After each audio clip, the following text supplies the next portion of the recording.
Hello and welcome back to our channel. So today in this video we are going to discuss about how to install Linux on a Chromebook. So without wasting much of our time, let's get straight into the video.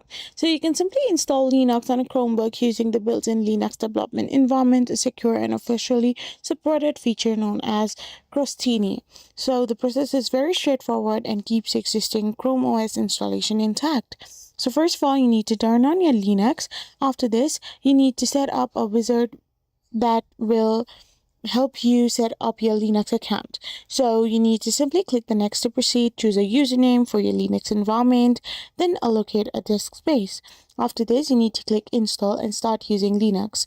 Once the installation is complete, a terminal window will open automatically. Update your packages by running the command sudo apt get update and sudo apt get dist upgrade y. Install the app and manage your Linux files. You can share your files, backup and restore, and you are all done. I hope you found this video helpful, so don't forget to hit that subscribe button and do give us a thumbs up. We will be back again with more informative videos. Thank you for watching.